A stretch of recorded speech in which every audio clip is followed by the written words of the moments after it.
Okay. Hi, and welcome to the May 28th meeting of the Cupertino Planning Commission. Let's start with the Pledge of Allegiance.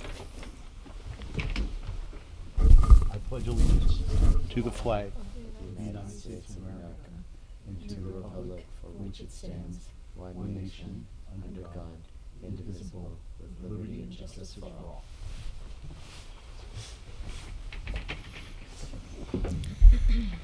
John, can we do roll call? We will. Commissioner Maripatla. Yes. Commissioner Mystery. Here. Commissioner Scharf. Present. Vice Chair Linskog. Here. Chair Fung. Here. All present and accounted for, Chair. Great.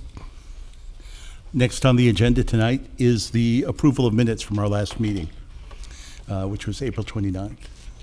If you haven't had a chance to review them, please take a look now.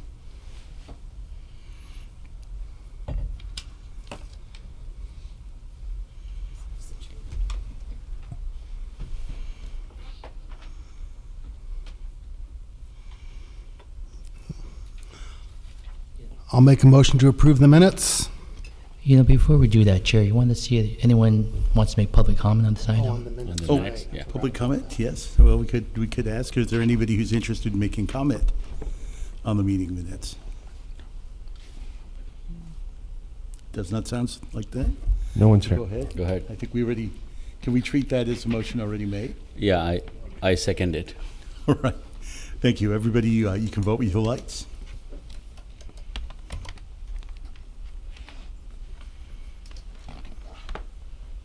Motion carries unanimously, Chair. Thank you very much. Are there any postponements? There are no postponements, Chair.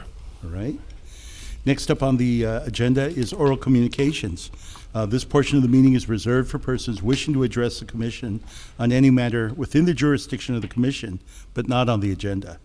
Speakers are limited to 3 minutes. In most cases, state law will prohibit the commission from making any decisions with respect to a matter not on the agenda. Do we have any cards?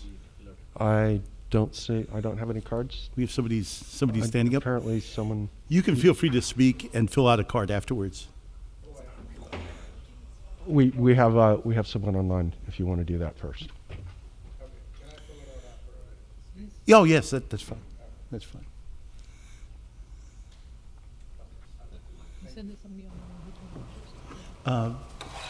That's okay. I think we can. Okay. Please go ahead. Yeah, thank you. By way of introduction, my name is Kalpati Suryanarayanan. I go by nickname Suri. And I live on 7502 Donegal Drive, Cupertino. That's at the intersection of Donegal and Primrose. And thank you for giving me an opportunity to bring something to your attention. So on 5/7, I got a courtesy notice from the Cupertino Code Enforcement Officer. The case number was 24-000350, stating that the fence on the Primrose Street side was too high. So the fence is not new. The fence has been there for 23 years or more, and it's very comparable and in fact smaller than all fences. If you walk up and down Primrose, you will see fences much taller, okay?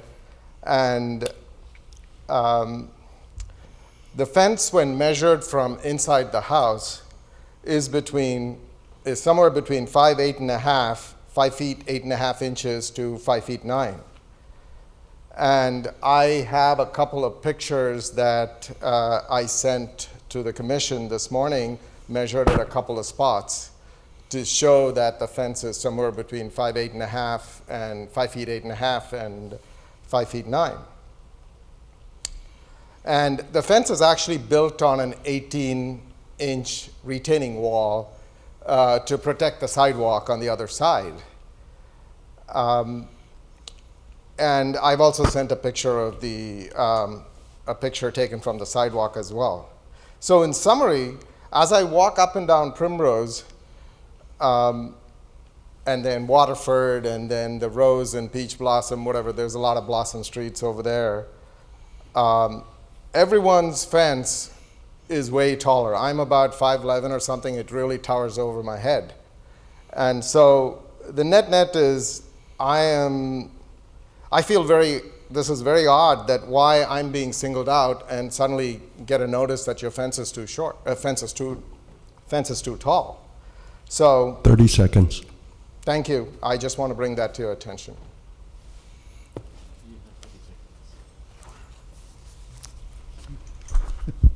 Thank you. So, could our planning staff tell him what his options are in terms of seeking a waiver and explain about the complaint-based? I'm going to defer to the city attorney on if I can respond to a person asking a question at public oral communication. So I believe that the planning staff is already in communication with the resident, and you can continue to do so. Thank you. Okay. Should I respond or? No, I'm done. No, but if you could fill that out and Okay. just turn it out in front. Are there any other cards in the? No other cards. We have right. one on Yeah, online. let's go ahead with the people who are online. Okay. Peggy Griffin. Hi, Peggy.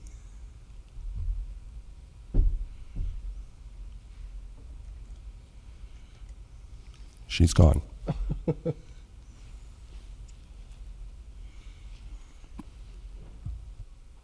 She was there. She's gone now. Oh, okay. Are there any other? No more All right. speakers.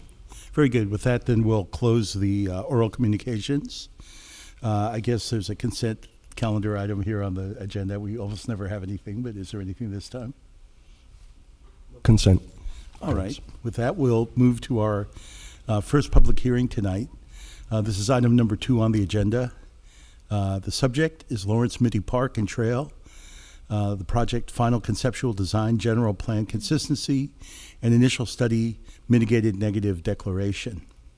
The recommended action is that the Planning Commission adopt a resolution, attachment 1, finding that the Lawrence Mitty Park and Trail project final conceptual design is consistent with the city's general plan, and 2, to adopt a resolution, attachment 2, recommending that the City Council adopt the initial study and mitigated negative declaration for the Lawrence Mitty Park and Trail project.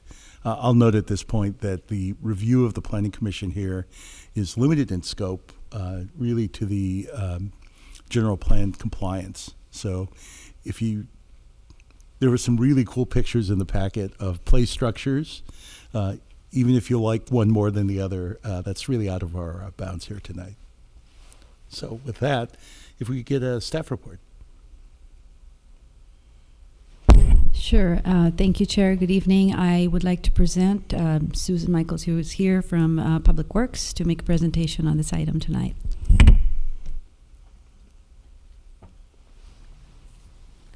Good evening, Commissioners. Thank you for having us tonight. I am Susan Michael. I'm the CIP Manager from the Public Works Department.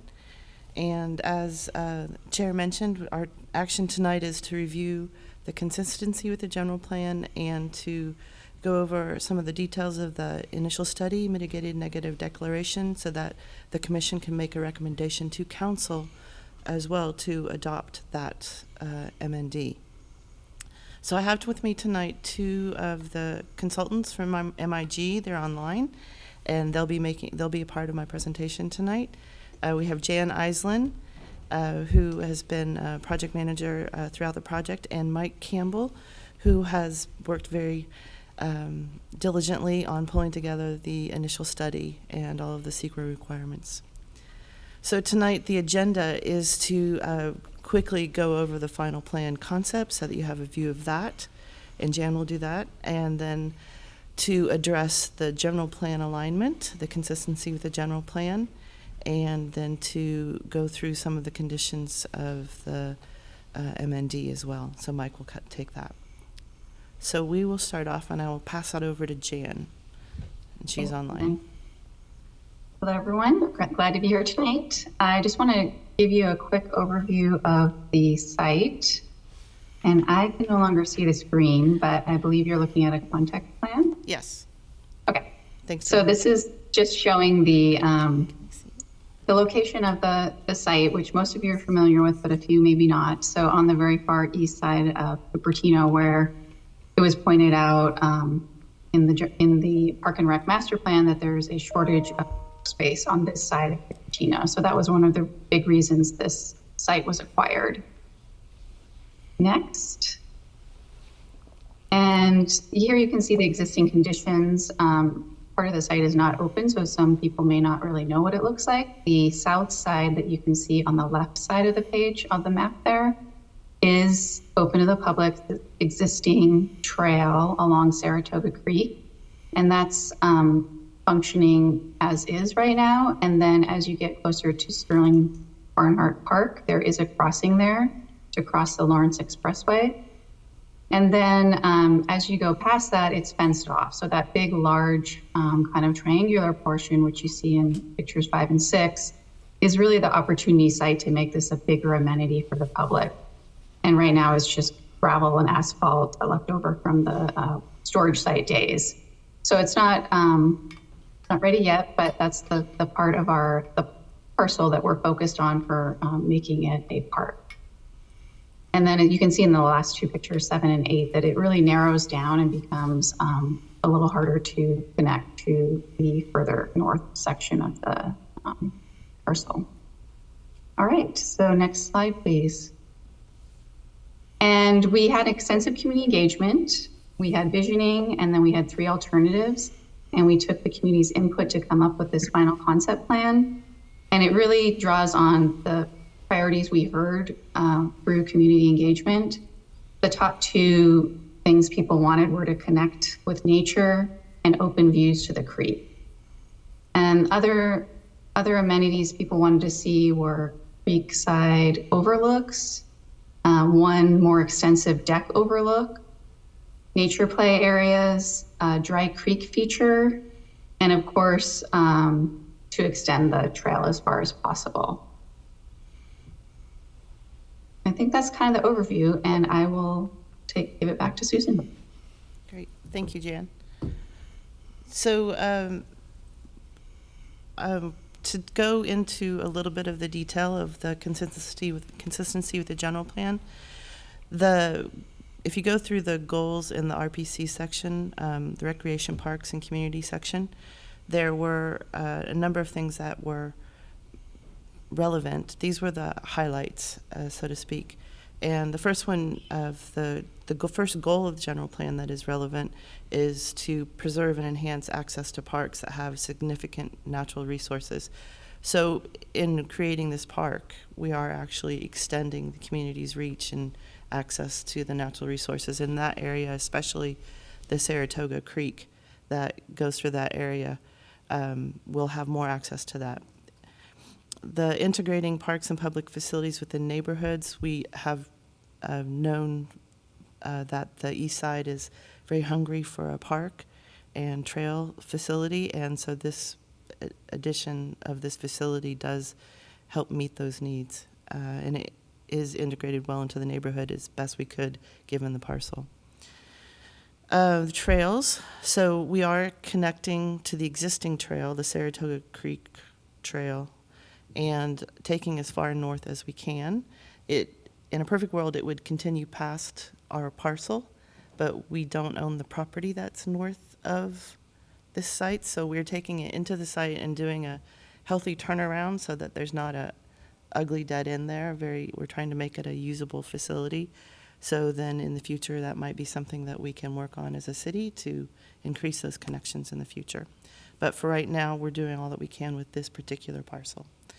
And then the 7th goal of the RPC section is to provide high-quality, flexible, and well-maintained community facilities that meet the changing needs of the community.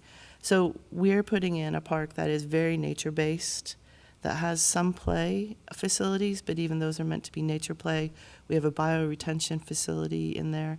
We're putting in the trail. We've worked very diligently with the community to identify their priorities. For example, a bike facility was one of the options, and the community wanted no part of that. So we went with what they've asked for, which is a nature fit park and a place to hang out in nature. So that is the goal that we have made for the design of the park. And with that, I'm going to turn it back over to Mike to go through the MND. Okay, thank you, Susan. Good evening, Mr. Chair, members of the commission. With this slide, I just want to go through some of the basic steps and milestones in the CEQA process to get to where we are tonight. We drafted an initial study and mitigated negative declaration, circulated it for a 30-day period as required by CEQA. The public review period went from February 12th until March 13th. We actually received 5 comment letters, not 4 as it says in the bullet point there. One was from a city council member, 2 were from public agencies, the VTA and Valley Water. One of the comment letters was from Mitty High School, which is across the Lawrence Expressway from the site to the east. And the last letter was from a resident on Sterling Boulevard to the west on the other side of the creek from the project site. So what you had in your packet tonight is a copy of the final initial study, MND, that contains responses, formal responses to the comments received, a copy of the mitigation monitoring and reporting program, and then what we call the errata document, which shows all of the minor edits and changes made to the public draft initial study in response to the comments that we received. And then as far as tonight's activity, we're seeking a recommendation from the Planning Commission to adopt the mitigation measures, adopt the MND, and that recommendation is to the City Council. And then to conclude the CEQA process, the City Council would ideally adopt the mitigated negative declaration and then move on to approve the project. Next slide, please. So this is a list of all of the environmental impact areas that were analyzed in the initial study. The 3 on the left are the ones for which the project was found to potentially create significant impacts, but that could be mitigated to less than significant levels with the incorporation of mitigation measures in the project. The remainder of the items on the list were all found to not be impacted or the project would have a less than significant impact.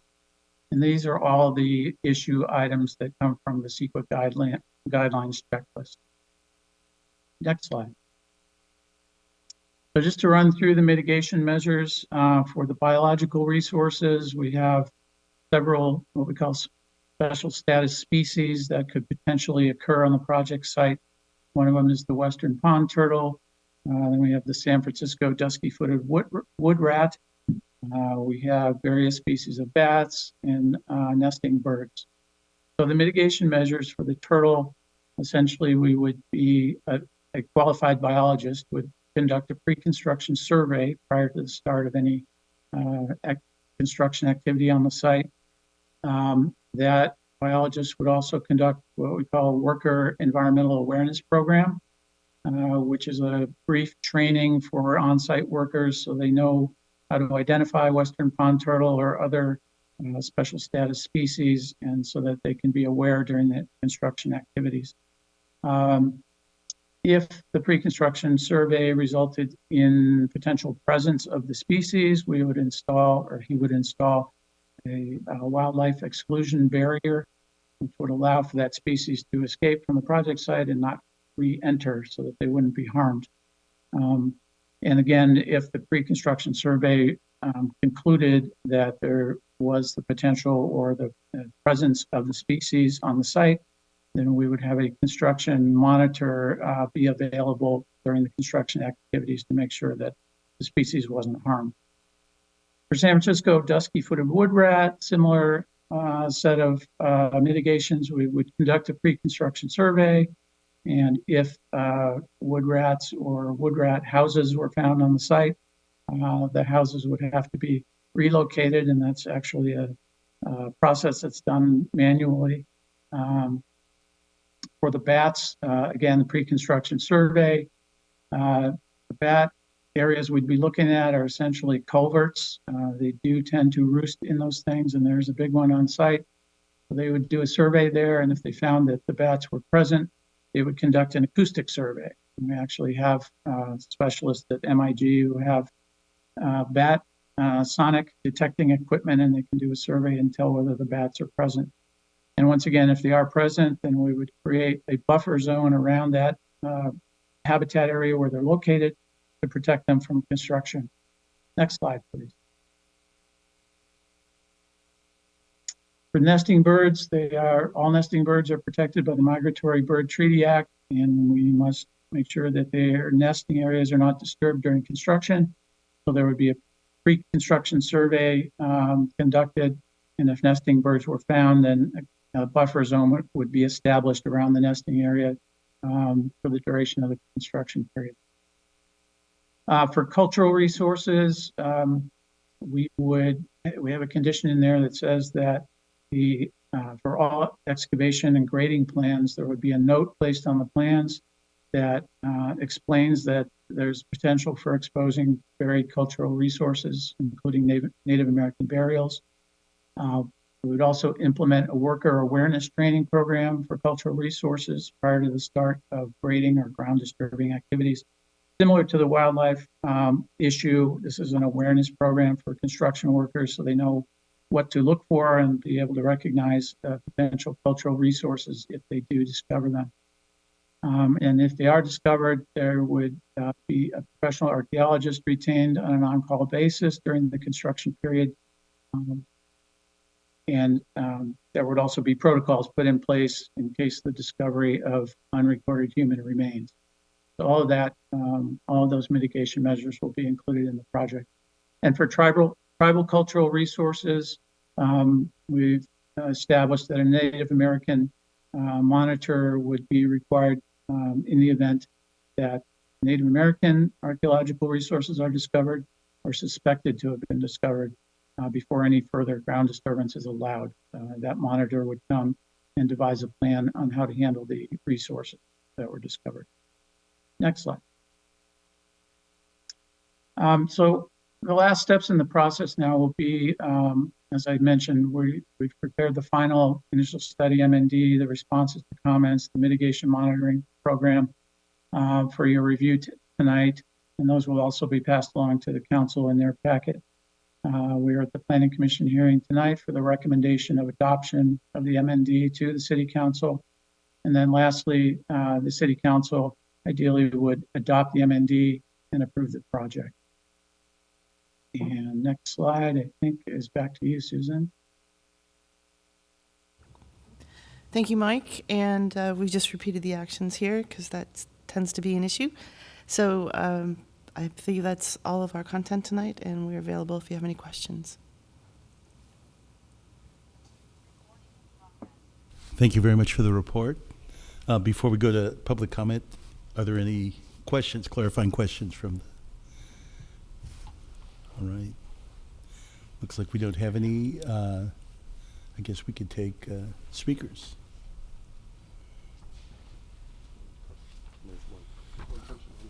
Okay. We have one here in the room. The first speaker is Lisa Warren. Welcome, Lisa. Thanks. I'm in the room. So just basically because, again, this is a step toward the bigger step, I'm glad it's finally here. And I appreciate the efforts by Susan and team to get such great amounts of input from the residents on several occasions. I know it's not easy. I went to many of the events and there were different people at each one, so that was good. I think that the trail turnaround was a great idea. Thank you for that. And let's get this rolling, I want to say. And I want to remind people that the funds for this, as far as I understand it, are from the fees paid by Apple when they did their larger space to mitigate park fees. And so this money is sitting there, hopefully making money, but also spending money, and it's dedicated to this site, and we need to get it spent as quickly as possible while it's worth more money than it will be in time comes. And another reminder, there was agreement, I'm not sure in what form, but I know it's been agreed that the final name of this park will not be Lawrence Mitty, which I'm very happy about, but I'm wondering when a discussion of that will start, and input for the name. Thank you. Thank you. We have some online. We have one, Peggy Griffin.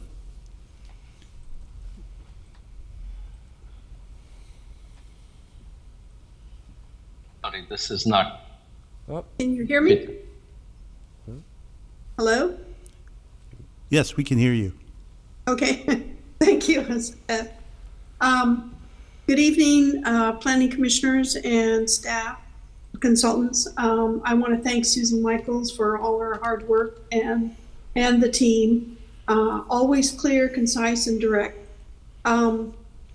I would like to make a plug for, you mentioned 6 to 8 foot high landscape berms. I'd prefer to go closer to 8 feet for the noise. Also prefer that you move forward faster. It says fall of 2024, which means it could go as late as Thanksgiving before it starts.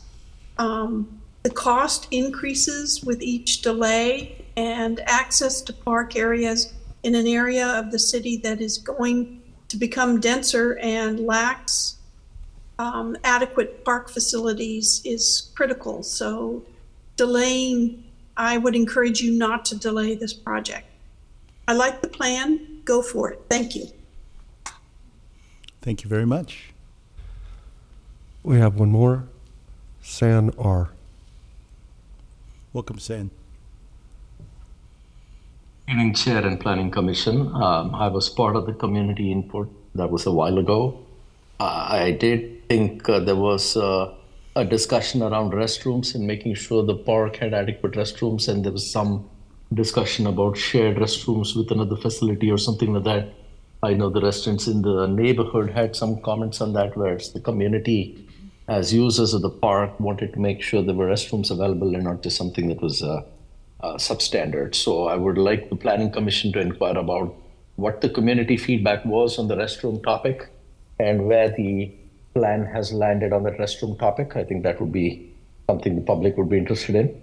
I also think it's useful to publish the community input surveys as part of the attachments if it was not already published, because this is an area where we have seen in the past that input, which was received at the time of community surveys and outreach, was quite different from what the eventual outcome of the park decisions were, as we saw with Memorial Park, for instance. So I just want to caution against bringing in the pet passions of both commissioners and council members, be it DOLA or bike lanes. There was no community input provided on any kind of bike lanes or bike parking or DOLA or any of that. So I want to proactively mention that, lest that become a topic of input into this plan. Thank you.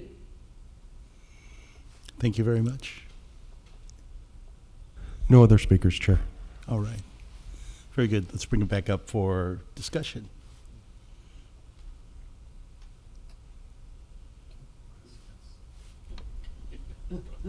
Wrong green one.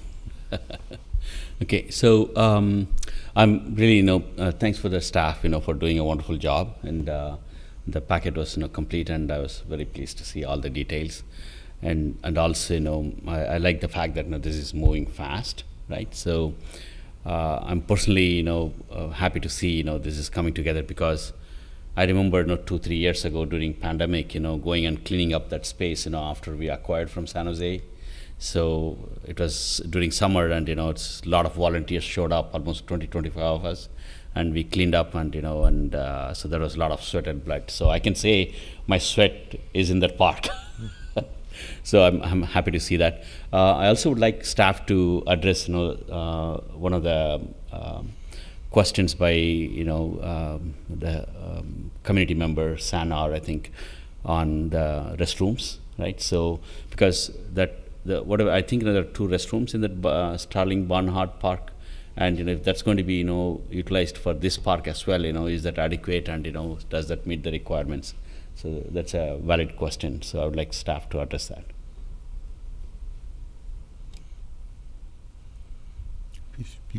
You're welcome to Okay, address it now if you I like. can do that. Thank you. You'll see on the final concept plan, it does have a potential future restroom location. It may be more information than this commission needs to go over the 2 items, but I will say that the people that use the park want to see a restroom facility. The people that live near the park want nothing to do with the restroom facility.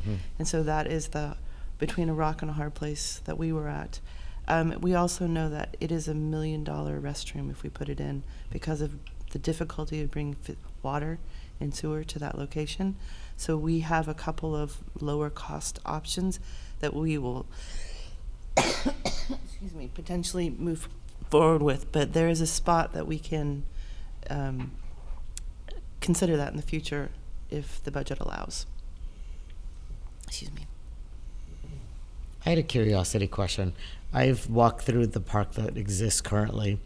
With this expansion, is there any allocation of parking anywhere? Or is there an expectation that people are going to park somewhere to get to this park? There is no parking. Because for on the Lawrence, site. it's impossible, right? It's impossible. Bollinger is impossible. The parcel is completely behind all Yeah. residents. There's no opportunity. Yeah. Okay. And that limited the choices of things that we could do there Sure. responsibly. Yeah. So that means, this is more of like, neighborhood walk to and bike to type of Yeah. a park, not for something, where Yeah. people come from There's somewhere no else. softball field in the middle of this. Yeah. So, and I think, the entry exit into Lawrence would be a big challenge. Yes. Makes sense. So I don't believe that actually has a general plan issue. Can you confirm that? The lack of parking or the access is. I don't think so. I have looked through the general plan many times, especially when I had to look at the consistency of the CIP program. I did not go into the minutia because we could have been here all night. I concentrated on the recreation and parks section, and in that section, I don't remember a reference to parking at all. I think in general, most of the text in the general plan talking to parking is tending to reduce it rather than increase it. So Yeah. I think there's a sense to be responsible so that you're not creating a huge park that creates the need for parking in the neighborhood, but I don't believe we've crossed that line. So does the trail connect on the south side to the Saratoga Trail? Does the trail connect to the Saratoga Trail on the south side? Yes. Okay. Yes, absolutely. So I'll just make a comment. I've walked that space several times, and yeah, I've helped clean it up also. And I looked at it before we bought it and after we bought it, and I think it will be a really good addition to the neighborhood. They desperately need a park, and especially I think the plans look really good. So I'm excited to see it happen, and I'm looking forward to getting it dedicated, whatever its name is. So the $1 million for the restroom, if you were to build the $1 million restroom, wouldn't that come from the park funds that are dedicated to this park? That is I think there's two different thoughts there. There is a budget, an allocated budget for this project that came directly from the funds from Right. the developer at the time. So there's a allocated budget. There is also the park dedication fund that handles other developers' payment of funds rather than an in lieu fee, basically. That isn't in consideration for this particular property at this time. It could be, but it isn't at this time. Can you explain why, or maybe you can't, but why residents would object to having restrooms? You'd think that the alternative would be much worse. Well, you might have to ask the residents, but even when Sterling Barnhart Park was created, there was a outcry then to not have a restroom facility at that park because of the adjacency to the neighbors. And I think there's a fear that the homeless encampment that has ended up on the parcel will spread its wings and take over the neighborhood. So they were, I believe that is the concern, is that if we create facilities, they will come. Okay, thank you. Well, I guess I'll comment as well. I've been watching Cupertino, the actions of the council and actions like this for a long time. And really glad to see this coming to us.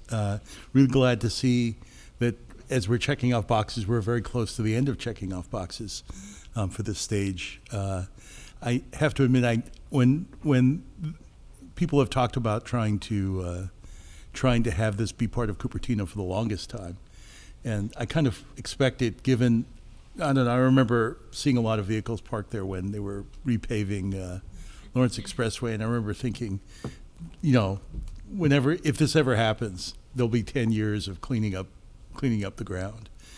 So I actually spent a bit of time looking through the reports. They actually look really good, surprisingly good. One of the other projects here was notable, the dog park. I think went 3 times over its original allocated budget for toxic cleanup, and the fact that this is able to avoid that is really fantastic. So I think this is I think it's a really great thing. I'm glad that this is moving forward. I think it's a great addition to the community. I think it's also the fact that I'm glad that we didn't end up having to dedicate a lot of spaces, a lot of parking space. It would have been hard to get in and out. I hope that this doesn't become an issue, for people coming in from the Sterling Barnhart side. But I think that it'll be a fantastic addition to the community. And then I said early on that we're not really discussing the aspects, but I got to say, there's a picture. It's page 45 in our 1,000 pages of documentation. There's a giant nature play structure that looks like a giant pile of rocks. I'd love to see that thing there. So I'm big on the pile of rocks. Anyway. So yeah, no, I think things look really good. I feel that the report was very complete, and this looks like a great project. I hope to, I don't know. I hope that we'll be visiting the dedication soon. I would like to take this moment to commend the consultants who have worked long and hard on this project. Jan and Mike are on tonight. There's a whole team of people that have worked very hard to get it to this point, and we are lucky to have such skilled professionals working with us. Great. I have one comment. Please. Yeah. So regarding the parking, right? So if this is a trail that connects to Saratoga Trail, and if there are people coming there, to kind of use the trail, and if you don't have parking there, so the only way to access this trail is from the Sterling Barnhart side, which is kind of a closed environment. It's very difficult to get to, and so I'm wondering if that park and the trails are going to be underutilized because of that. So if, let's say, if there are some parking there, like 20 spots or whatever, there are people able to come and park and use the trail, go up all the way Saratoga Trail and come back. Would that serve better utilization of the trail and the park? Just curious. Because I don't want, 10-15 years from now, people criticizing, they haven't thought through the parking because this is getting underutilized. Yeah. I guess I would respond to that on if you wanted to add parking, you'd basically destroy this park. There's nowhere to put it. So it's just what it is. It's limited on all sides from having any accessibility with a car. It's just the reality of buying or setting up something that already exists. It's not like they planned Lawrence Expressway with the intention of putting a park here. So I think it's the cards that these guys have been dealt with, and they've done the best that they could. Yeah, it's my hope that without trying to say that people should, trespass at Prospect High, that's a great place to get on and get on the trail. Oh, MIDI. Or MIDI, Yeah. So, hopefully those, I'm not very good at Froggers, so I don't know that I'd ever make it across Lawrence, but I think there's opportunities, there's opportunities in the neighborhood to have some parking so the people who are not, immediately adjacent, can enjoy. Park across and Yeah. cross. You'll find a way. Yeah, I think so, and I think that it is really, the trail is nice. It's not, you would certainly not want to go down Lawrence, so it's great. With that, I don't know, any other comments? If not, we should probably take a motion.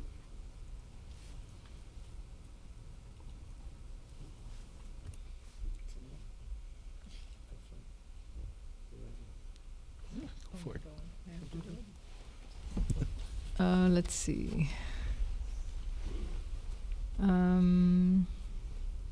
Okay, so I move that the Planning Commission find the proposed Lawrence Midi Park and Trail Project conceptual plan consistent with the City of Cupertino general plan. And I also, can I do them both at the same time?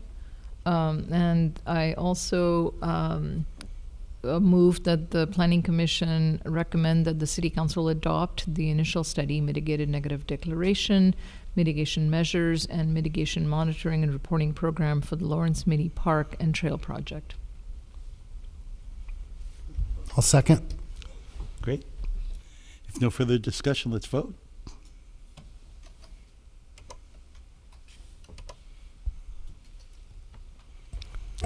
Motion carries unanimously. Chair? Awesome. Yay. Thank you very much. Thank you very much. And thanks to everyone in the community, all the staff, everybody who participated to make this happen. Thanks, Susan. Yeah, this is great. No, not that. Yeah, no, I want this lake to go away. So, I think when everywhere people are losing park space, and we are gaining park space, so we should be really proud of it. Mm-hmm. Yeah. Chair, if I may, I understand that this project will be presented to the City Council, and as previously discussed, one member of representative from the Planning Commission should recommend, preferably the chair, and if the chair is not available, then the vice chair. I believe it is being presented, I'm told, on July 2nd. Oh, okay. And if you're available, will Great. you be the one representing the commission's recommendation? I'll tentatively say that for now, Okay. and if it doesn't work out, then we'll make arrangements as appropriate. Sounds good, and I will confirm that date with you. Great, fantastic.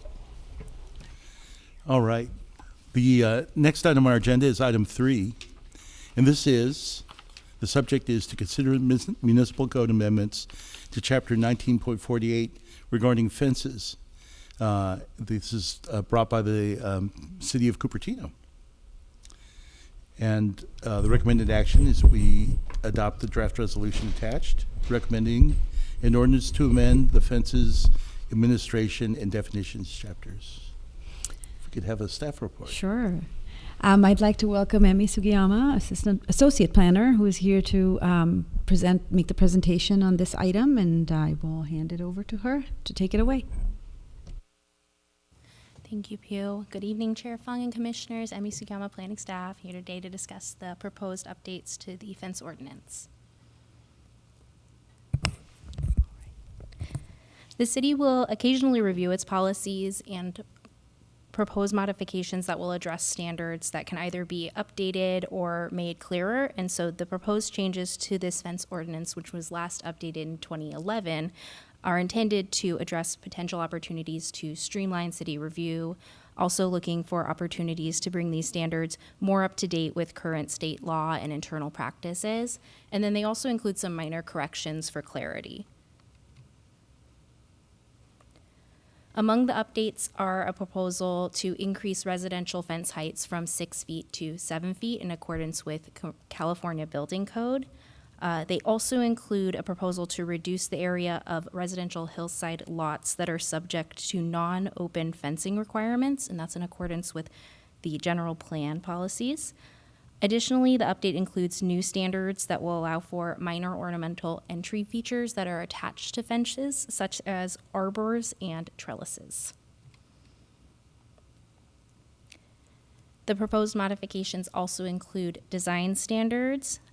That is the addition of both the identified allowed and prohibited materials. So the examples of allowed materials are engineered plastic, brick and stone, wood, and wrought iron, and then some of the prohibited materials include barbed and chicken wire, cloth, and plywood. We have also included additional clarification for the applicability of the design review process for fences specifically, and included requirements for maintenance of fences in good condition. We've also proposed updates to the roadway and driveway gate standards. The current standards require a fence exception for nearly all gates, and the proposed standards would allow for driveway gates in most zones through the building permit process, and those would be subject to certain location and design requirements. And for example, in the residential area, we would have a 20-foot setback, or the gate would need to be located behind the main building wall line. And then in non-residential or other zones, we would allow gates when they are used to separate non-public serving uses. And then to ensure clarity and also the objective application of these standards, we've also proposed modifications to certain definitions. Those are including accessory structures, fence, fence height, residential district, and sidewalk site triangle. And then we've also included a definition for hedge. So with that, we recommend that you adopt the draft resolution as outlined in Attachment 1, which recommends that the City Council adopt an ordinance to amend Chapter 1948, 1912, and 1908.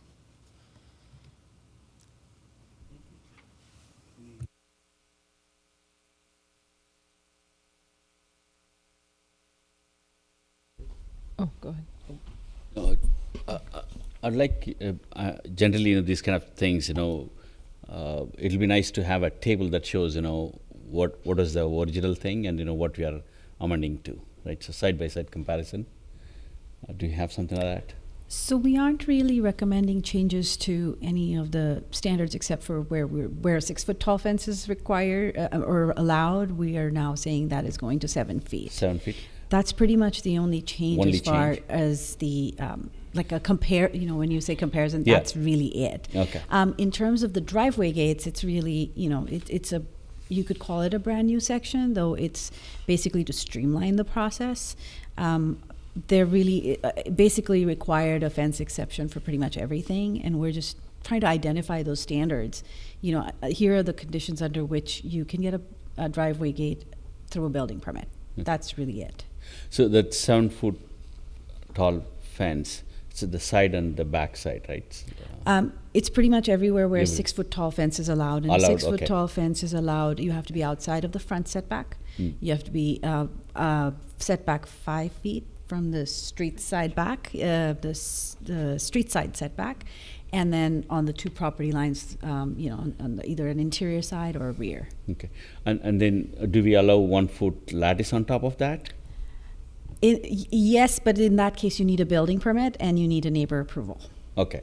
So that part will be clarified, right? That part is already in there, and In that there. is already our existing standard. Right now, the existing standard is you're allowed a 6 foot 6 fence. foot. You can have up to a 2 foot lattice on top of that, or you could have a solid board 8 foot fence. You need a building permit and neighbor approval. Neighbor, Yeah. Okay. And this 5 foot setback from the property line, since that community member came and spoke, I started paying attention to it. Except for one house that I've seen all the corner lots, I haven't seen any, that doing that 5 foot setback on the side fences. There's only one house in front of my house that has, that setback. Everything else I've seen, all the way up to the edge. Just an observation. I had a question on page 1031 of the search packet. This is, let me see, section 19.48.020, section C. So it says fences and then walls, and walls is crossed out. And I just had a question as to why walls was crossed out and why that's not considered a fence. I'll let Emmy answer that question. Yeah. We updated the definition of fence to include walls as well as hedges. So that means fence is all encompassing now of that, just for clarity. So where is that? I think I missed that. That's going to be further down in that resolution. It's going to be under the proposed modifications that are to the definition sections. Let me see if I can pull that up here. Page 1039. There we go. Yeah. Oh, you have it. Okay. So fence right here, including a wall or a hedge there. Got it. Thank you. I also just want to make a comment. I would really appreciate if commissioners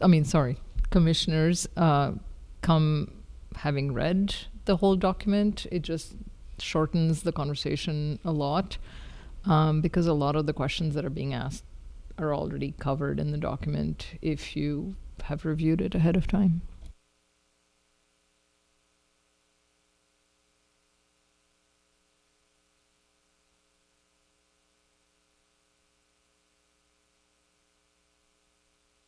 We have one speaker online, Peggy Griffin.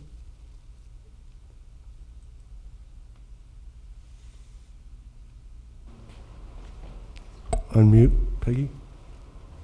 Good evening, commissioners and staff. I approve of the allowing the 7 foot without a permit. I think it's time. The modifications to the definition of accessory structure to include tennis courts and trellis. I just looked at the previous and it includes tennis courts and trellis, and I don't understand, that doesn't seem to me to be an accessory structure. Modifications to the definition of site triangle. I want to point out to the commission that these definitions apply to all zoning. So ADUs, single family, multifamily, these are definitions that will apply in all situations. So you need to look at them not just with fences, but everything. It adds a whole new section to backyard gates. And I'm wondering, along Cristo Rey Drive, on the way to Rancho San Antonio, there are, on the right-hand side as you drive to it, there is a property that has fences, gates, to enter their property, and I don't think it's got 20-foot setback. Also, along McClellan, approaching McClellan Ranch, there are properties that have fences with gates. They have dogs. And I don't understand. I'm wondering if you are all of a sudden unknowingly putting a restriction on these people and they don't know it. So if some kind of discussion about gates with respect to McClellan and Cristo Rey, thank you. That's all. Thank you very much. Any other speakers?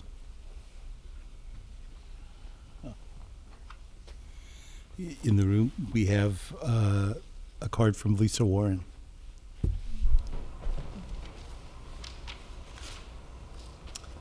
Hi. So Peggy just brought up some good questions. And another example, if I'm not mistaken, I met a family whose house backs up to the Regnart Creek Trail. And when people were all the city was paying for all these new back fences for those homes on the trail, this particular family chose not to have a new fence because they were told that they would lose their access out their back fence, which they'd always had to that trail, which is now officially a trail. So they didn't change their fence, and I believe they still have a gate. So that's another example. Anyway, I'm sure there's others. I did have, I read not all thousands of pages, but I read quite a bit of this. And I would, if possible, there could be some clarity on what I heard tonight in the presentation. In the front, the fence has to be 20-foot setback or behind building. Did I hear that right? Can you just, okay, if I heard that correctly, that would mean, is it the greater of or the less of? Because if we do get state bills that allow people to build their homes 5 feet from the sidewalk, just, I won't get into the weeds with that, but could you just clarify what that means, if possible? Thank you. And 7 feet is better now than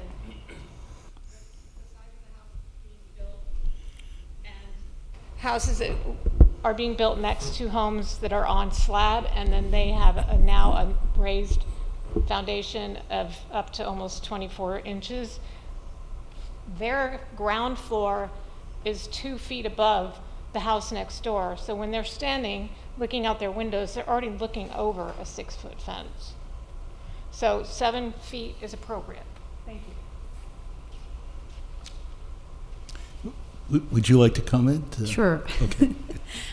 So with regard to the fence location, we are not requiring, or we're not making any changes to where a regular wood solid board fence could be located. What Ms. Warren was talking about was where a driveway gate can be located.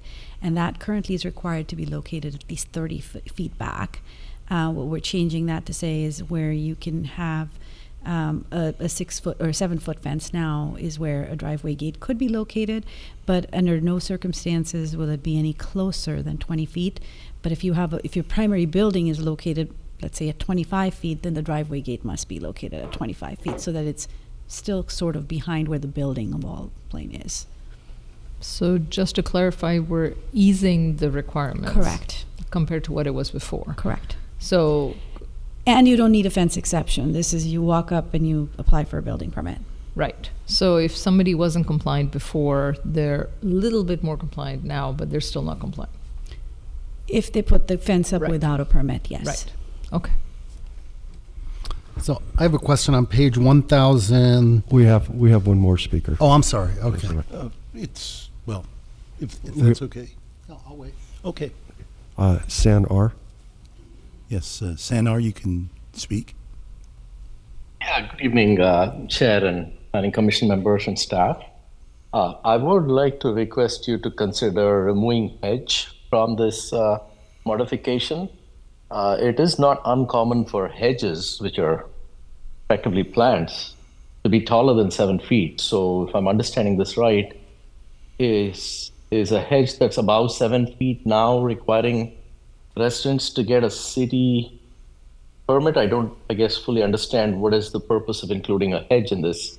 A hedge is really no different than a tree. You do have tall hedges, and in many cases, hedges are used to provide privacy to upper floor windows as we allow 2-floor ADUs and as we allow, 2-floor constructions and all kinds of changes with density laws and so on. It's not uncommon to have a hedge, which is not a visual detriment to the curb appeal of the neighborhood. So I would request the Planning Commission to please dive deeper into why a hedge was included. In fact, trees are not included, and for all practical purposes, a hedge and a tree could have been interchangeable. So I hope you will strike the word hedge from the expanded definition of the fence. Thank you. No other speakers, Chair. Okay, great. With that, we'll close the oral comment. And Commissioner Scharf. On page 1039, under prohibited fences, it sounds like now it's okay to have barbed wire, razor wire, and electric fences because they're no longer prohibited. Is that the case, or why is that crossed out? So that section was actually incorporated into the newly named fence design requirements. And if you look under that, That's going to be about 4 pages up from you.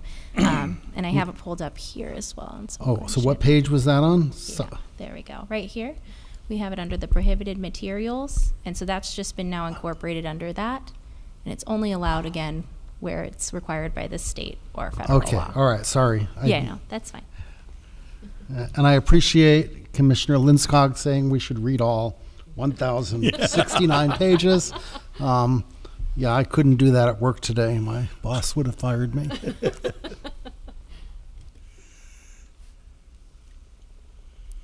Other comments?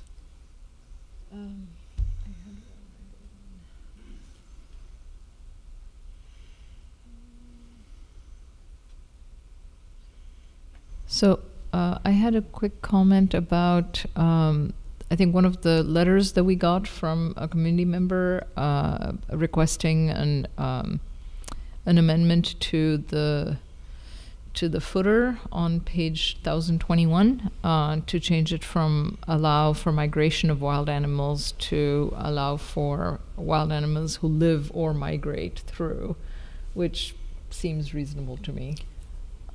Did you have any thoughts on that? Yes, we are not proposing any modifications to the language in the footer. That is actually language from the existing general plan, and this is not a general plan amendment. I just wanted to make that comment.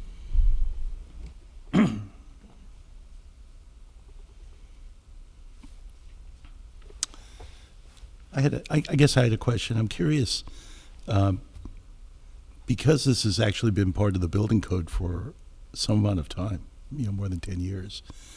Is there a notice associated with this change that we're contemplating at this time, a public notice period? Yes, we complied with all state required notices for this ordinance amendment. Great.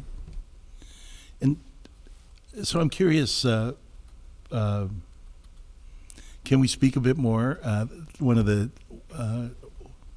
commenters, Sanar, did ask the question about hedges. And I'm curious about hedges that are taller in height than the fence definition that they're in under now. Does this pose a limitation on how tall a hedge could be, and does that matter? For people who are doing this on their property line at the front of the house, whether that's different than it is at the back line of. Yeah. So hedges are specifically defined to be just like a barrier that you're creating with vegetation. And this is not necessarily new. We have been using one word of vegetation that's in the purpose statement of the existing ordinance to enforce the exact same standards for fences on that same kind of vegetation. This is just clarifying when we're applying it versus a tree that's a standalone tree. We're not going to apply the hedge standards to that, right? Because it's not meeting the barrier or screening requirement. And this also won't apply to the privacy screening requirements that we have for our R1 zones. Okay. Yeah. And then one other area, and I think this is actually covered, I believe is in the packet. These changes, can you speak to this for commercial properties versus residential? In terms of the hedges specifically, or no. Now in general changes? about fences. Okay, yeah. So we have 2 separate lines here. First, we have our design review, and that applies to all non-residential up to 4 units areas. So that's going to be the development for those commercial, mixed use, anything else that you might see there. Those are the fence requirements, and those actually need to be reviewed on a case-by-case basis, whereas the residential does have very clear outlines for that. Very good. Thank you. I had a question, and this is hopefully not too far to left field. A neighbor had an ADU built on the other side of basically their neighbor had an ADU built, and because of the setbacks being so much smaller between an ADU and the neighboring house, the windows from the ADU look directly into this person's house now. Has anyone considered or suggested to allow for higher fences without having to go through a fence exception where the windows are like clearly looking directly into the person's neighbor's house? Meaning, could an ADU just automatically trigger that you allow for an 8 or 9 foot fence? No, that has not been considered, to be perfectly fair.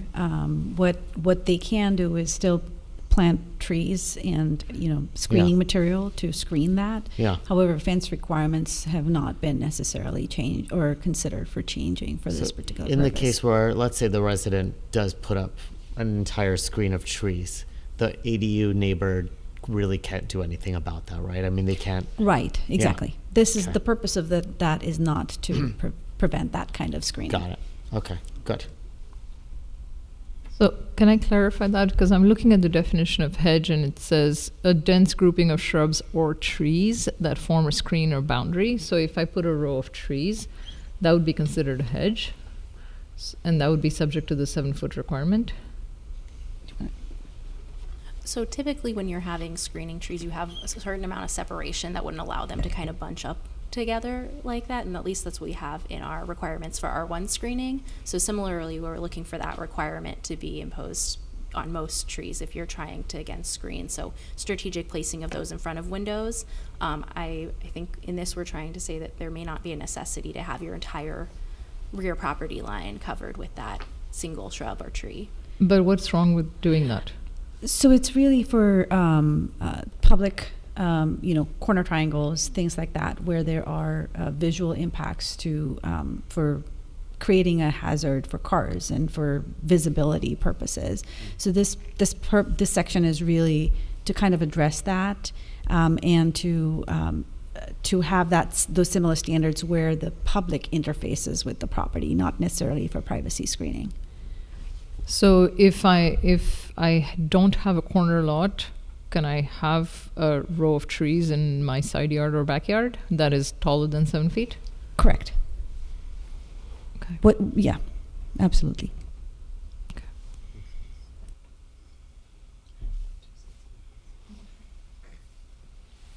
Any other comments? I did want to comment. One of the effects in the discussion we had around this was that this did streamline the administration of building a fence. Right now, there's a gap between the existing city laws, which allowed you up to 6 feet, and then required a permit beyond that. The state building codes allowed 7 feet without a permit. So that causes a kind of funny situation where the city was in a position where a 7-foot fence has some administrative friction that is difficult to handle because there's not a building permit that's going with it. So this is also streamlining and hopefully a way for the staff to work more efficiently and a little less expensively. With that, would anybody like to make a motion?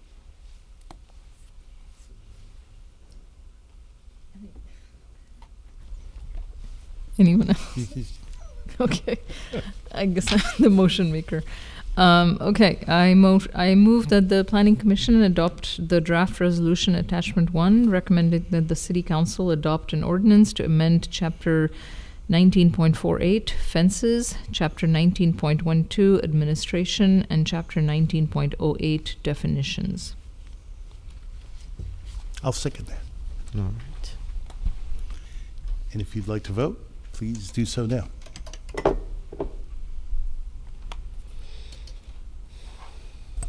Motion carries unanimously, Chair. Great. Thank you, everybody. Now we'll move on to item number 4.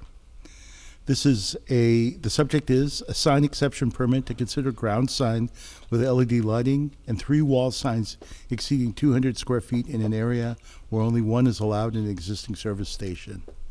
This is application EXC 2023-010. Application is Steve Locke, and the location is at 10-490 South De Anza Boulevard, APN 369-39042. I'll hand it over. Oh, Chair. I would like to make a disclosure, if that's okay. Oh, yeah. Yeah.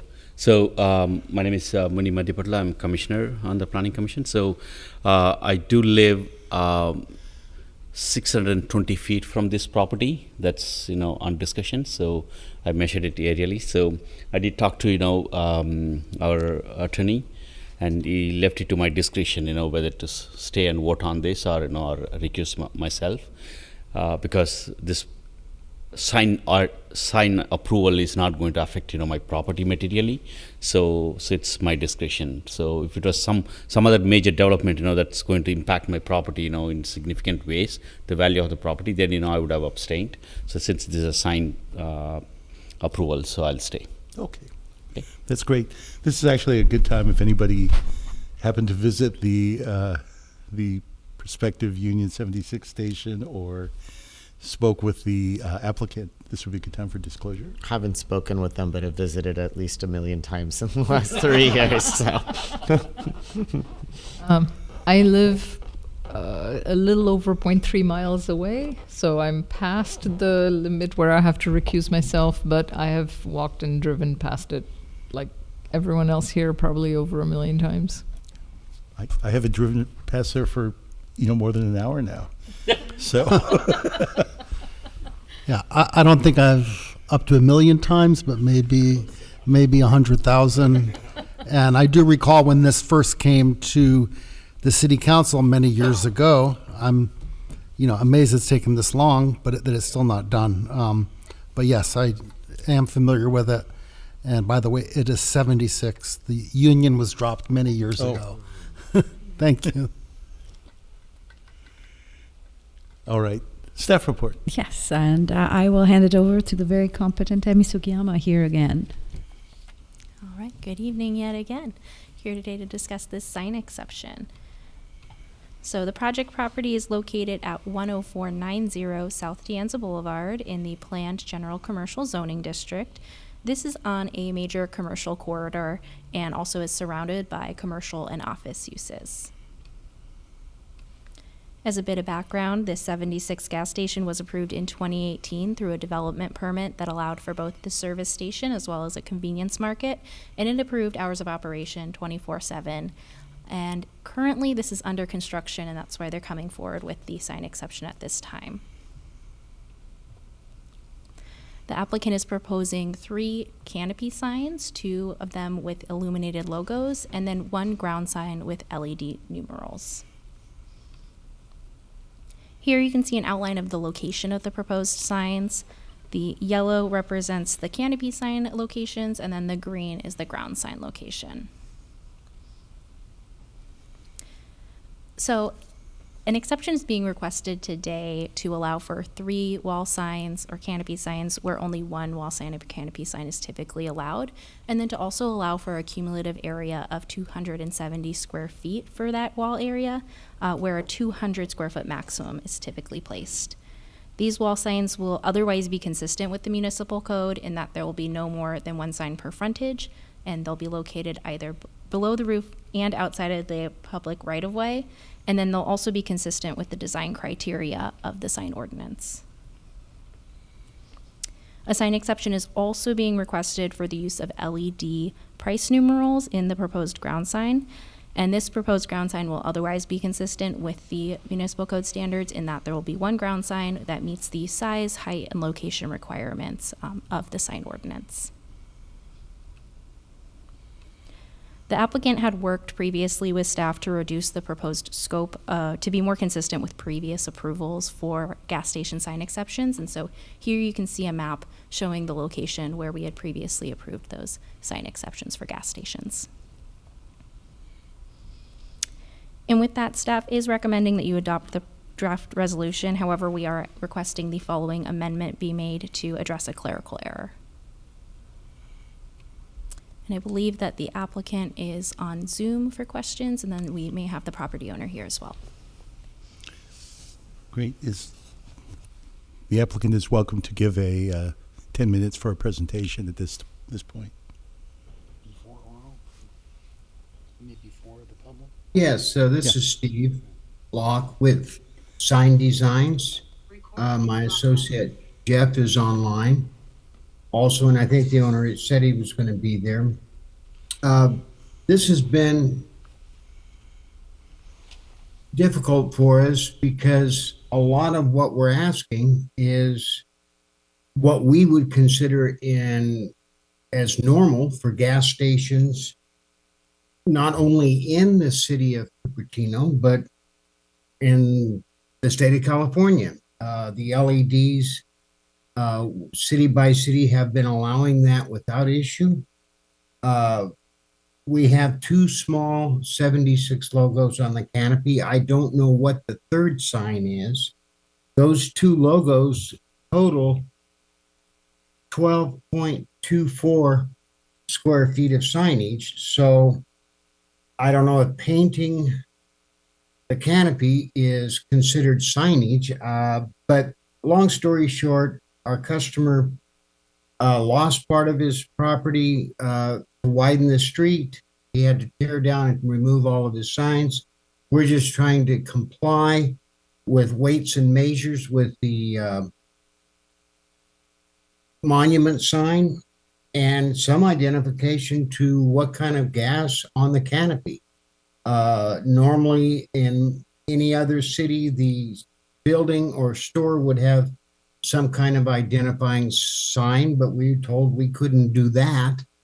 So we've really tried to compromise and work with what the planning commission or planning department said we couldn't have, so that he can open and be legal and continue business in your city.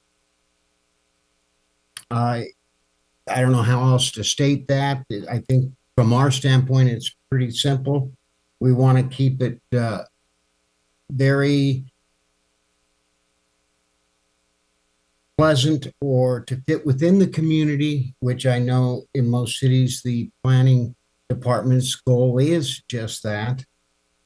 So architecturally and not to be over signed, I think we have a simple solution here to move forward with. Any questions that I could answer?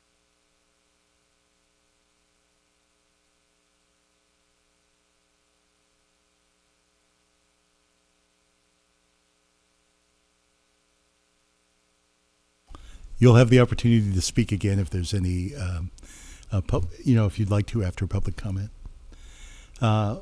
With that, let's take any speakers that we might have.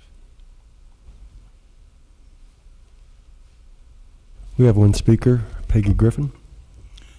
Great. Welcome, Peggy.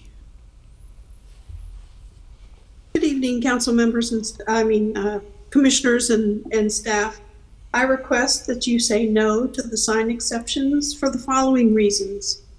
Safety. This is a very busy intersection. The city has done multiple safety modifications to try and make it safer. The most recent hasn't even been completed yet. This is a very complicated intersection with cars, pedestrians, and cyclists trying to maneuver through it safely, read all the signs, and pay attention. We don't need distractions from signage and lighting. The 76 station is open 24/7, so LED signage will glow in the dark all night long. Consistency and precedence. There are many businesses in and around this intersection, so giving an exception to one just sets a precedence for all the others to come back and ask for more signage. Can you imagine if you triple the number of signs at that intersection on all corners? Our municipal code is there to set rules that need to be followed for the safety and protection of our community. Property owners know when they build or modify their property that these rules are in place. Please stick to them. Why have a municipal code if you constantly do not require compliance? Thank you. Thank you very much. San R. San R, you can speak now. Good evening, Chair and commissioners and staff. I would echo the sentiment of the prior speaker about this junction being a fairly unique junction in terms of its design. It is not typical of any other location of a gas station or any other street intersection. There's a lot of confusion at this junction, and with all of the street changes that are happening there as well. So I would encourage you to think about the distracted driving implication of this sign change.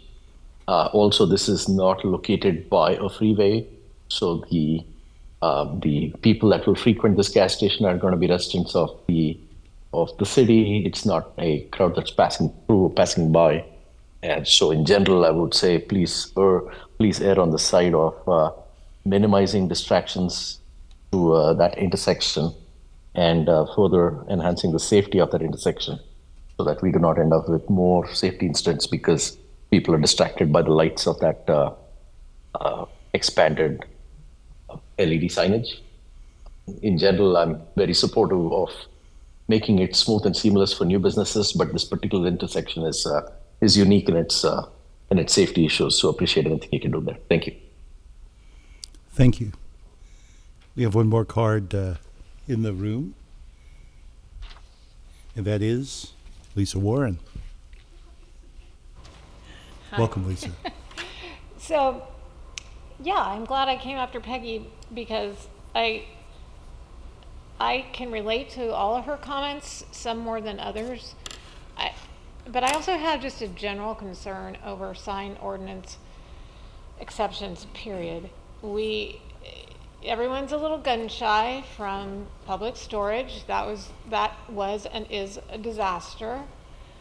And I think it wasn't handled well or properly. Misinformation from staff came through. I'm sorry, staff, and it wasn't all of you, but there's, we don't want to be a city that blows away our own requirements as often this whole sign ordinance thing exception seems to be. We just had it with Shane Company, which, you know, your decision wasn't upheld. In general, I don't think any ordinances, unless, I don't know, I just don't want, okay, let's picture this.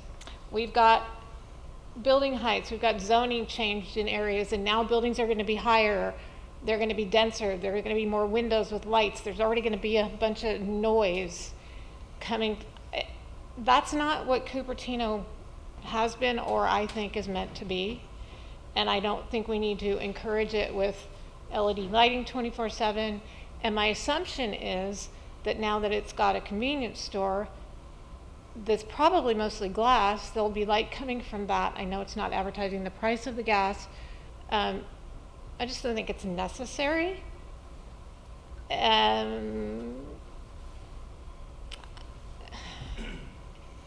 One of my biggest concerns is exception after exception after exception, and yeses all the way is not a good thing. And I don't want the ordinance changed to be more lit up and signed, but thank you for tolerating my babbling, but that's how I feel. Thank you. Thank you. No other speakers, Chair. Great. We'll close the oral comment section and come back for comments here from the commission. Oh, go ahead. You click first. Actually, I agree with all three members of the public. I would not favor granting an exception. And I know that the Planning Commission, you know, twice in the recent past for Shane Company and Public Storage, were against exceptions and we were overruled, and that may happen again, but I think we really need to listen to residents and look out for their best interests. So I would oppose an exception. Thank you. I had some clarifications. So I'm looking at the plan set. So there's the sign A, which is the big monument sign, which will have the prices for the gasoline on it. That seems pretty standard. The exceptions that they're asking for are the two circular, they're like, one of them's like 20 inches by, no, it's like a 33.5-inch diameter circle, right? And the other one, it looks like it might be smaller. Are they both the same size? Yeah. So essentially that's what they're asking for the exception for, right? I mean, I'm just looking at some of the other gas stations in the area. Some have, because of the way they're faced, they only essentially have one of those. And then there's others that just have a design element. I'm looking at the Valero or the Rotten Robbie. There's no logo on the canopy. It's just painted to match their the rest of their design scheme. Will the mini mart attached to this also have a logo on it? No. Are we 100% sure they're not planning to put any verbiage at all on that building? They're restricted by what is allowed through this resolution. Okay, got it. Got it. So essentially at nighttime, what you would see is all the lights under the canopy to light up the cars parked there, and these two circles on the top. I mean, to me, they don't seem particularly like signage. It's more like a design element. I'm not sure. I know by definition they're signs, but they're not that big that they're monster signs that says like Marriott on it. It's a small logo. So for me, it doesn't seem like that big of a deal to accept this. I mean, an alternative would be to just take off the 76s and have a nicely painted canopy. But I mean, it's not really going to change much. The thing is going to be brightly lit 24 hours a day, regardless of whether these signs are up there or not. So, sorry, rambling.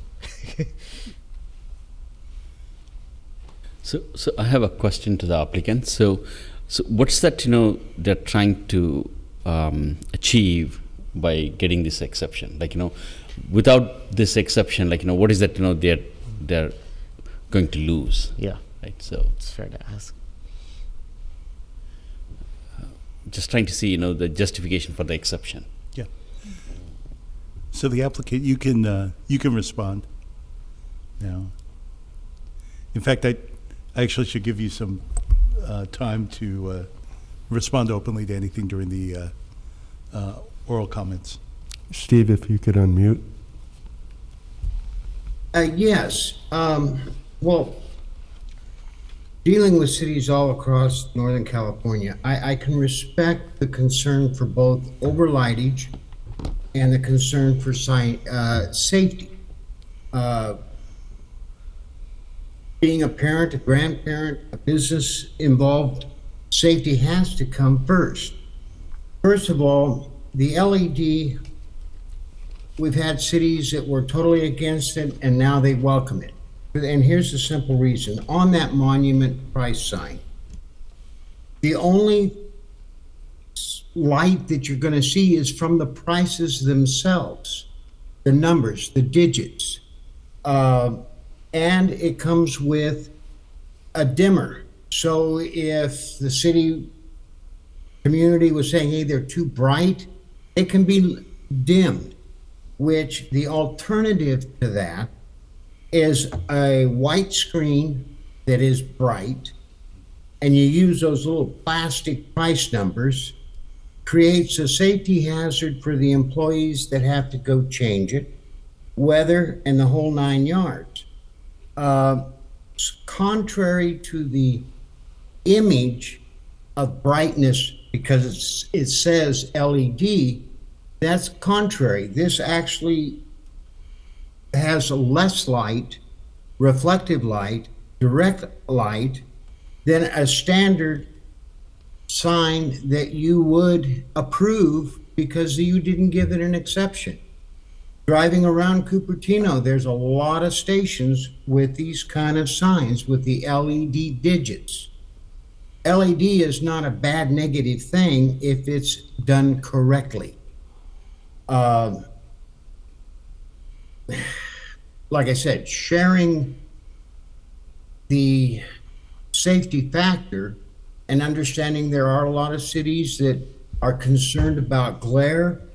Well, if we create a problem or that property owner creates a problem, we have a bigger issue.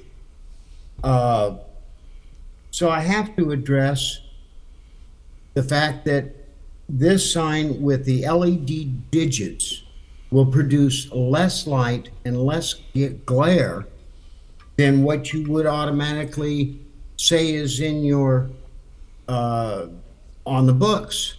And I understand people are against changing and making exceptions. We've been working with the planning department since 2022.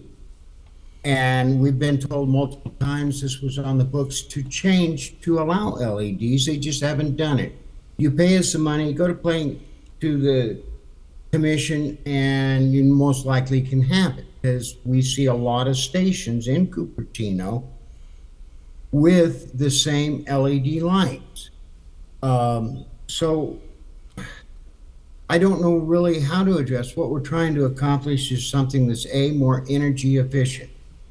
B, safer for the employees who would have to go out in the traffic, the cold weather, the rain, subject to the elements, to change the pricing plastics that go on a manual sign that would be brighter, and being fluorescent, we wouldn't have the opportunity to dim it. Sir, if you don't mind me interrupting you, I think the Yeah. concern from the commission was not about the LED monument sign. It's about the two logos on the canopy. Canopy, yeah. Is there? Oh, the big ones. Yeah. Yeah. So if there's Well, it's more of a question of if those weren't there, what would be the impact to your overall Business. design? Because with your monument sign that you have, plus all of your signage on the actual gas, what do you call them, dispensers, the pumps, will there really be any concern that people won't know that this is a 76 gas station if you don't have those two logos on there? Well, that is a concern.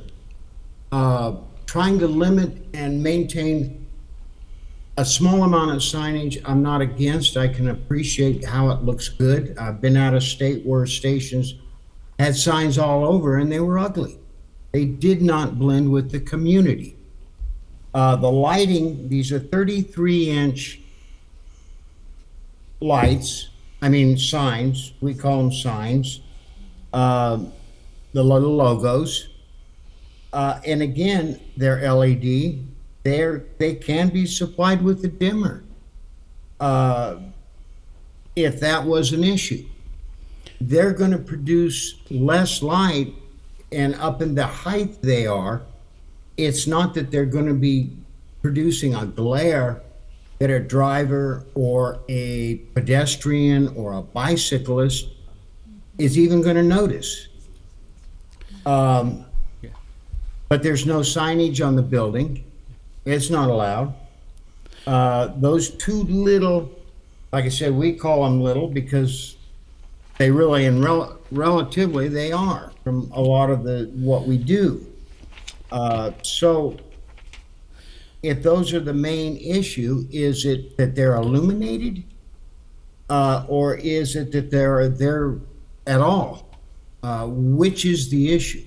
I think it's more of a concern that they're illuminated. Yeah. Because it looks like other. Sorry, let me.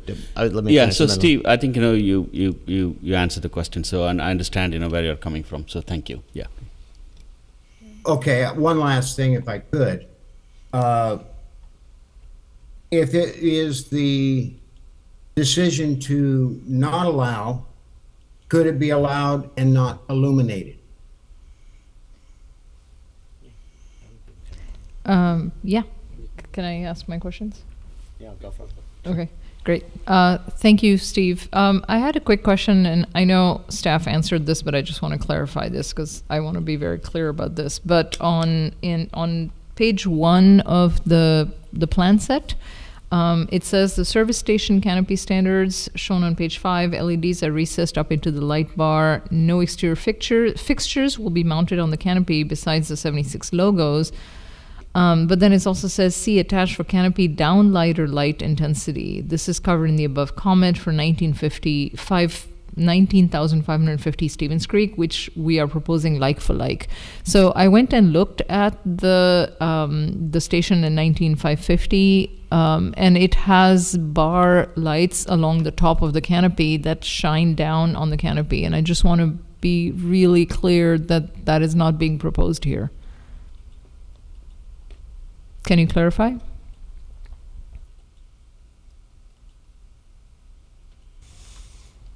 Can you unmute, Steve? Yeah, this is Jeff from Sign Designs. Yes, we removed that from the drawings and the submittal and must have failed to remove it from the details. Okay, so just to be clear, the only signs, illuminated signs that are being proposed is the ground sign and the 2 circle 76 logos on the canopy, correct? Correct. Okay, thank you. Mm-hmm. Yeah, go ahead. Sorry, one more thing. Can I share a document on Zoom? Can I share something on Zoom? You have to send it to him first. Oh, how do I do that? What's the easiest way to, is it easier to make? Can I You share need it, or do I to, need to email it to you? Probably email it to me would probably be the easiest. Okay, I'll do that. Okay. You guys continue your conversation. Okay. So while Seema is She's going to set up to share. Yeah. We can go ahead and comment. Yeah, so I have some comments that I Sure, want to make, sure, right, please. based on what I heard. So I'm in favor of the pedestal sign, with proper being able to read the prices and all that, because people make decisions. Hey, this seems attractive price. Let me go in to fill the gas, right? So this is not a freeway or or a expressway where people are driving faster, where they need to see the signage much far in advance and to make a turn. Instead, these are like residential streets, so I don't see need for unlike where you see the freeways, where you need to know that there is a gas station well in advance, right? Here I don't see a need for that, right? So yes, you need to see a pricing well lit. So I'm in favor of the pedestal sign. All the other exceptions I'm not in favor of, because there are rules to be followed, right? So if we are constantly going to violate rules and grant exceptions, why we have rules, right? We might as well scratch the rules. And I also saw in the document set saying, oh, we have all these other stations doing it, but then I also talked to someone on the staff about that resident on the fence issue. Yeah, we cannot grant exceptions just because somebody else did it, right? So just because somebody did it, it doesn't mean that becomes the norm. So going by that, I'm not in favor of exceptions. I would like us to stick to the rules and the pedestal sign. That's kind of my verdict after listening to, because I didn't hear business justification, right? What do you lose by not having these extra signs? I didn't hear a justification. So that's kind of where my head is. I would agree. I would just say that if we were to come to some sort of compromise, a non-illuminated logo could be an option.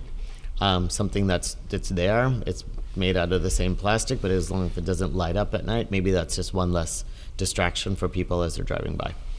Actually, Excuse me, maybe I Chair. have a question for staff. The I- problem is two non-illuminated.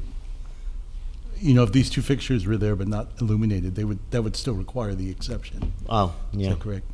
Yeah, so this is an exception for 3 signs, and it's also including that area that is painted with the kind of swish logo colors that represent the company. So it's not just those 2 bug lights. It's the whole It's package. the whole panel itself, which is why we have that limitation exceeded, right, for that square footage. I did also want to add one thing to that. If they were non-illuminated, one of the 2 bugs would be considered a logo and therefore be exempt from signage requirements. So they could have one bug unlighted. So they would need an exception for the second unlighted bug. Oh, okay. Got it. And I just want to point out to the commission that section 19.104290 does identify findings that need to be made for its exception. So and those were made as in the resolution that staff put together for findings that justifies the exception. Okay, I'm ready to share. So, so I took the time to drive around the town. Can you guys all see my screen?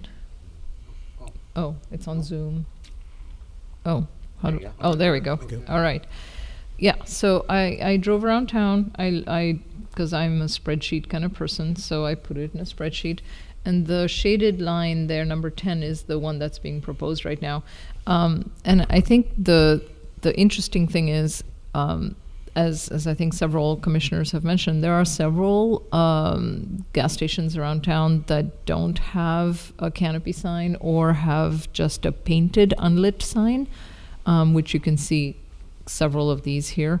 But there is definitely a trend that the newer the gas station, the more lights it has, and it's kind of like an arms race. It just keeps getting more and more and more and more.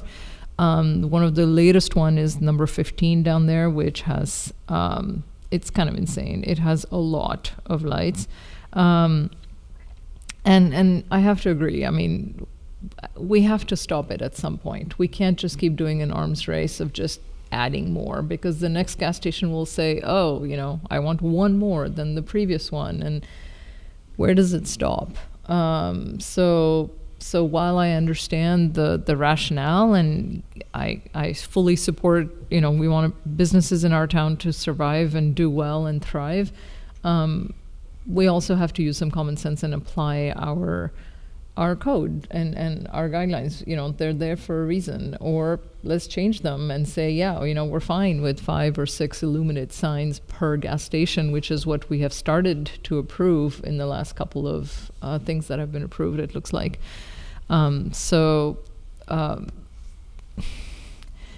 Yeah, I mean, I think the painted swoosh on the canopy, I know that counts as a sign, but I'm okay with that because it's painted. It's not particularly logo-like or anything like that. The illuminated round logos on the canopy, they're 3 feet tall.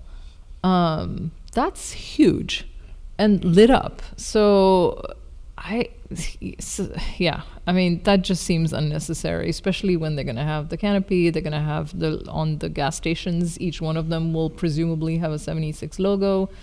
And as I drove around town, I saw quite a few, like the Rotten Robbies, that don't have anything, and they seem to be pretty well branded. Like, I can't miss the fact that it's a Rotten Robbie, so even though they don't have a canopy sign. So I don't think anyone's going to miss that this is a 76, even if they don't have a 3-foot square illuminated 76 on the canopy. So I think that can get skipped. I'll stop sharing. Yeah, I'd be fine with the monument and LED sign, but not the illuminated 76 logos up on the canopy. They can put them up there illuminated or not at all. They can have the swish, so we still need an exception for that, I guess, right? So I'd be in favor of an exception for that. Maybe not in favor of it, but I would vote for it, but not for lighted 76 signs. It's too busy, and as someone else pointed out, that intersection is already a challenging intersection. Thank you. I guess I'll at least comment on this, that I don't know. I don't actually have a problem with the exception, as the signs are relatively small. But I feel like we're perhaps moving toward making a modification. I'd be supportive of any of the things we've discussed today as well. I would also comment that although there's concern about distraction at that intersection, I guess that Stevens Creek Boulevard and De Anza is certainly a bigger intersection, so it either is not analogous or an example that the stations there do have lit signs, and it's not a disaster. So I would only say I think that there's a bit of a flavor here of there's a Shell station in Menlo Park, the Sharon Heights Shell station, where you can barely tell it's a gas station, and that's intentional.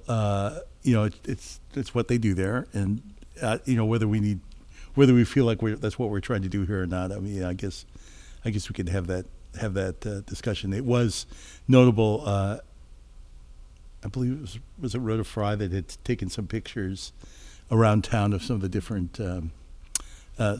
stations. And, I mean, it's notable in a couple cases, like the Chevron on De Anza, that they have a canopy, but it's not, it's kind of styled, kind of clay tile styled or something like that. So a little bit different looking. That's across the street from the Chevron. Oh, okay. That used to be a Valero, but it's not anymore. Oh, okay. Yeah. Yeah.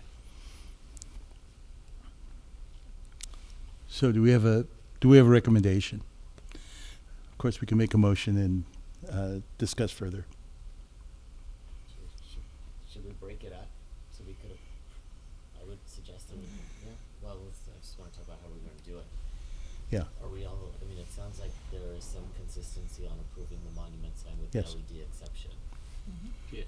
Sure. Yeah, I think we're all on board with the monument sign.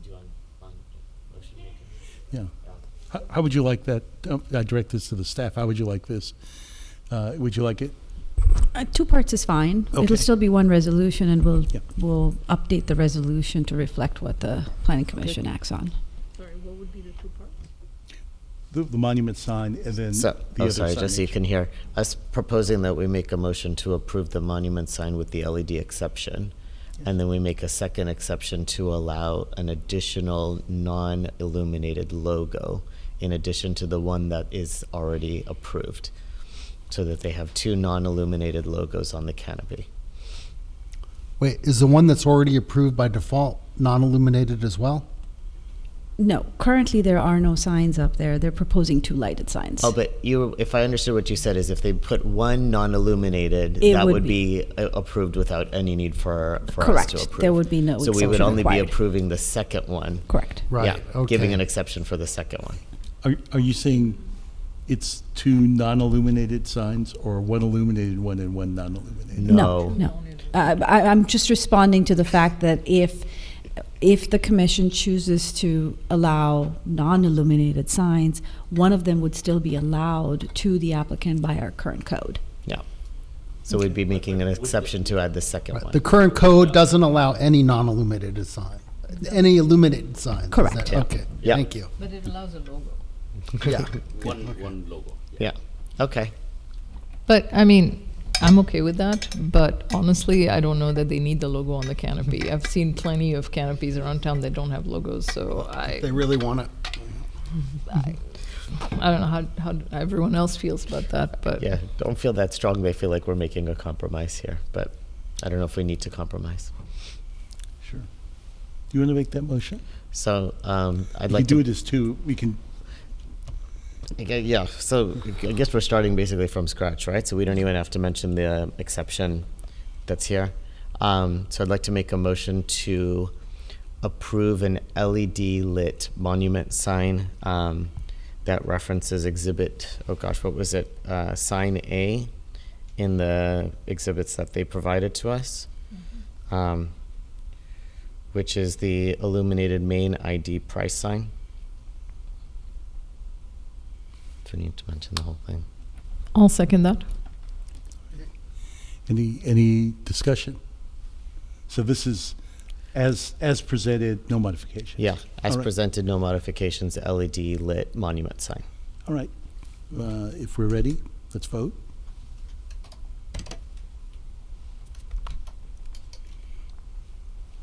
Motion carries unanimously, Chair.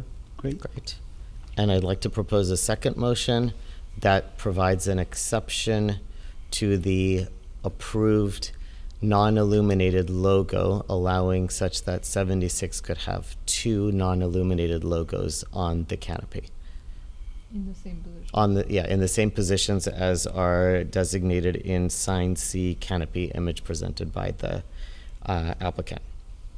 If I may ask a clarifying question, to the same size, just the same size and location, right? I guess so, because then they've designed the sizing, I'm assuming, to be proportionate with the size of the canopy, so that seems reasonable. Thank you. Very good. I'll second that. Any discussion? If not, let's vote. All right. Motion carries unanimously, Chair. Great. Thank you very much, everybody. All right. As we come into the home stretch here, I don't believe there's any old business, is there? There is no old business, And there's no new business? and there is no new business. All right, then it's time for staff and commission reports. I did have a staff report. The city council adopted the housing element on, I believe it was May 14th, and the zoning is forthcoming to planning commission and the city council. Aside from that, I do not have any other reports for the planning commission at this time. Did anybody attend any activities? I attended the mayor's meeting probably twice since, it seems like it was twice since the last time we met. They were relatively routine, a lot of good exchange of information. a lot of activity in the commissions, which is really, really great. And they did talk, there was some information from the city manager as well about one of the things that's notable is the coverage. A number of the commissions had stopped being covered live. They actually are trying an experiment now where they're doing a Zoom from a room in Quinlan. So there will be a record. It's not a permanent record, but it'll be a record for people to catch up, and you can attend remotely. So that's actually a really great thing. Thank you very much to the staff and to the AV crew who are always working night and day. Well, just to clarify, they can watch remotely. They can participate remotely. Maybe that's That right. is my understanding. Oh, Yes. okay. Yeah. Yes. Oh, okay. Yeah, the only ones that they can participate remotely is Planning Commission and Council. Yeah. Yep. Okay. All right, I think that's it for staff and commission reports, which brings us to future agenda setting. Any items that people would like to bring up? Looks pretty quiet. With that then, I adjourn the meeting. It is 8:36 p.m.